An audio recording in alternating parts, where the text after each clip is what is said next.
Selamat datang kembali di channel ini. Pada video kali ini saya akan berbagi tutorial penggunaan fungsi if. Di sini saya akan memberikan 3 contoh penggunaan fungsi if. Yang pertama single if, yang kedua multi if, dan yang ketiga if kombinasi.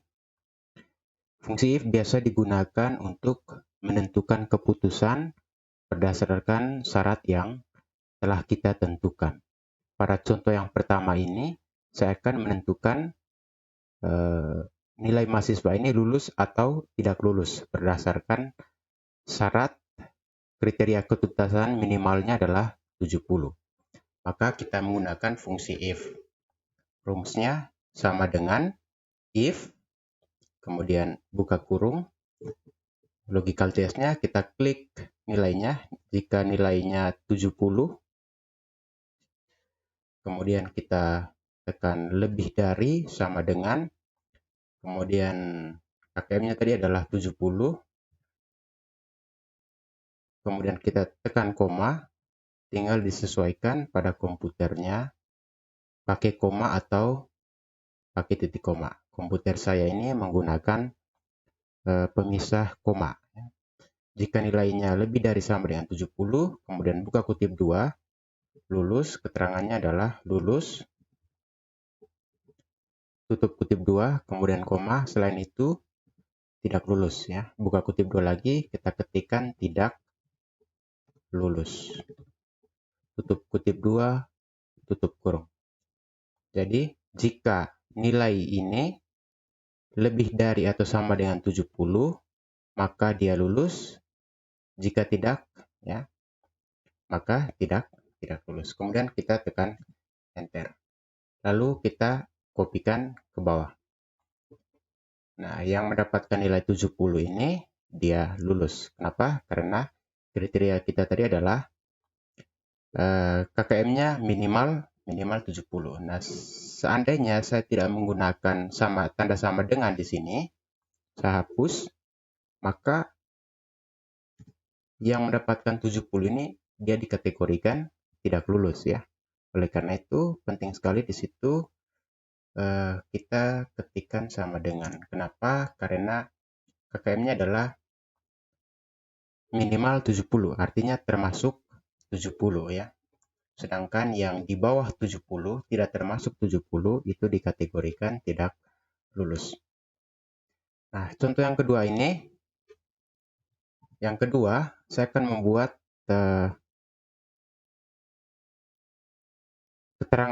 keterangannya di sini menjadi dinamis ya. Jadi kalau saya ubah KKM-nya ini menjadi 65, maka secara otomatis di sini semuanya keterangannya akan berubah.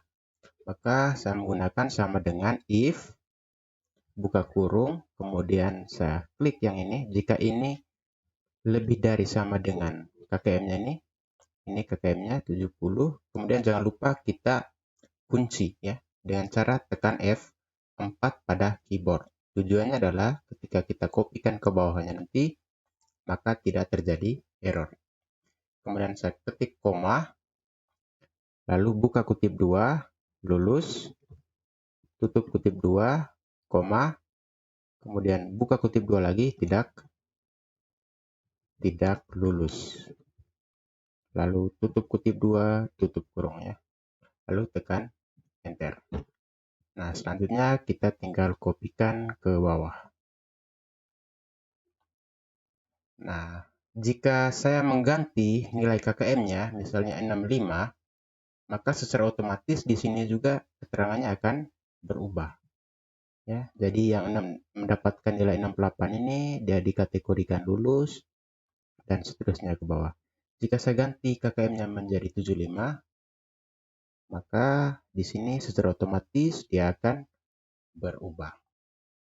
Nah, untuk contoh yang kedua ini saya akan mengkategorikan nilai siswa ini ke dalam predikat A, B, C, D, dan E ya. Nah, caranya adalah kita ketik sama dengan, kemudian if, lalu buka kurung, kita klikkan nilainya mereka. Jadi jika nilai ini lebih dari sama dengan 85, kemudian kita ketikkan koma. Jadi jika nilainya 85 ke atas sampai 100, maka nilainya A ya. Buka kutip 2, A, tutup kutip 2, koma. Lalu kita ketikkan lagi if, buka kutip 2, lalu kita klik lagi ini, nilai ini, lebih dari sama dengan 70, kemudian koma, buka kutip 2 lagi, B ya.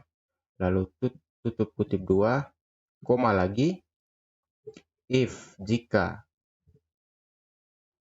nilai yang diperoleh ini lebih dari sama dengan 55, koma, maka mereka mendapatkan nilai C. Lalu koma lagi, if, buka kurung, jika mereka mendapat nilai lebih dari sama dengan 40, koma, buka kutip 2 lagi, maka mereka mendapatkan nilai D ya. Kemudian tutup kutip 2, koma, selain itu mereka mendapatkan nilai E. Tutup kutip 2, tutup kurung. Jadi di sini kita buka kurung ada 4 kali, maka tutup kurungnya juga 4 kali. Jadi kira-kira formulanya seperti ini. Jika nilainya ini lebih dari sama dengan 85, maka predikatnya A. Kemudian jika nilai ini lebih dari sama dengan 70, B. Jika lebih dari sama dengan 55, C. Dan seterusnya ya. Selanjutnya adalah kita tekan enter. Maka secara otomatis dia mengkategorikan nilai siswa ini yang peroleh 70 ini predikatnya adalah B sesuai dengan syarat yang telah kita tentukan. Lalu tinggal kita kopikan ke bawah. Jadi yang mendapatkan nilai 68, maka dia memperoleh nilai C. Yang memperoleh nilai 8 lebih dari 85 atau termasuk 85, dia dikategorikan predikat A dan seterusnya ya. Jadi itu tadi. Maka contoh yang ketiga adalah ini. Contoh yang ketiga ini saya akan mengkategorikan nilai TBK, TIU, dan TKP dari sekelompok ini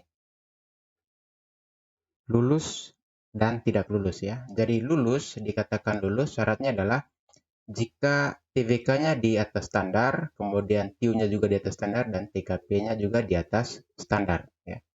Atau di atas nilai ambang batas. Jadi untuk TBK, nilai ambang batasnya adalah 65, kemudian ambang batas TIU itu 80, dan TKP 156. Jika semuanya ini berada di atas ambang batas, maka mereka dinyatakan lulus. Manakala salah satunya berada di bawah ambang batas, maka dinyatakan tidak lulus ya. Jadi kita gunakan sama dengan if lalu n ya. Jadi kita menggunakan logika if n. Kemudian buka kurung. Nah, kita klik TBK-nya ini. Jika nilai ini lebih dari sama dengan 65, ambang batasnya tadi 65, kemudian koma, kemudian jika nilai TIU-nya, F3-nya lebih dari sama dengan 80,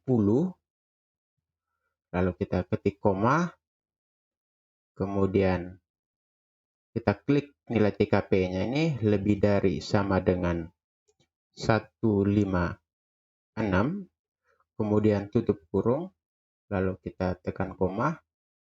Selanjutnya adalah buka kutip 2, lulus, kita ketikkan lulus, tutup kutip 2, koma, lalu buka kutip 2 lagi, kita ketikkan tidak lulus. Tutup kutip 2, lalu tutup kurung. Nah, kira-kira secara verbalnya kira-kira seperti ini. Jika nilai TBK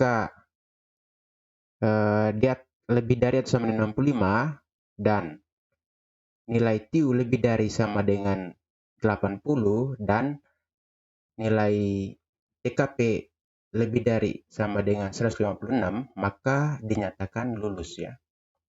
Kemudian manakala salah satunya di bawah itu, maka dinyatakan tidak lulus. Lalu kita tekan enter. Nah, ini dia dinyatakan lulus. Tinggal kita kopikan ke bawah. Nah, di sini ada yang tidak lulus ya. Kenapa tidak lulus? Tinggal kita cek nilai TIU-nya itu di bawah ambang batas ya. Jadi ambang batasnya tadi adalah 80. Kemudian yang ini juga tidak lulus. Kenapa? Karena nilai TBK dan TKP-nya itu di bawah ambang batas. Demikian pun seterusnya ke bawah. Selanjutnya adalah jika syarat kita diubah. Jika syaratnya adalah manakala salah satunya saja di atas ambang batas, salah satunya saja, maka mereka dinyatakan lulus ya. Kalau yang ini tadi semuanya harus berada di atas rata-rata. Misalkan syaratnya diubah menjadi jika salah satunya berada di atas ambang batas, maka dinyatakan lulus. Maka kita di situ menggunakan if, kemudian or. Ya.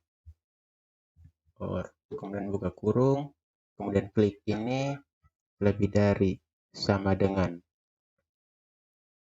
65, kemudian koma, kita klik lagi nilai TIU-nya, lebih dari sama dengan 80 tadi ambang batasnya, kemudian koma, TKP-nya lebih dari sama dengan 156, kemudian tutup kurung, lalu kita tekan koma, buka kutip 2, lulus, tutup kutip 2, koma, selain itu tidak lulus. Jadi kira-kira seperti ini. Jika nilai TVK-nya lebih dari atau sama dengan 65 atau ya. Jadi kata hubungnya di situ atau. Itu berarti bahwa manakala salah satunya berada di atas ambang batas, maka dia dinyatakan lulus. Kemudian sekalipun duanya TIU atau TKP di bawah ambang batas ya, dia tetap dikategorikan lulus. Lalu coba kita tekan enter. Nah, ini lulus. Coba kita blok ke bawah. Nah, di situ ada satu yang tidak lulus ya. Kenapa? Karena semuanya ini ketiga-tiganya berada di bawah ambang batas ya. Sedangkan yang lain, yang ini jadi dinyatakan lulus. Kenapa? Karena ada salah satunya. Jadi di sini ada dua. TBK-nya di atas ambang batas, kemudian TKP-nya di atas ambang batas, sekalipun nilai TIU-nya di bawah ambang batas. Ya. Itu tadi untuk fungsi kombinasi ini yaitu AND dan OR. Oke, demikian video tutorial kali ini. Beberapa contoh penggunaan fungsi if, single if, multi if, dan if kombinasi. Sampai jumpa.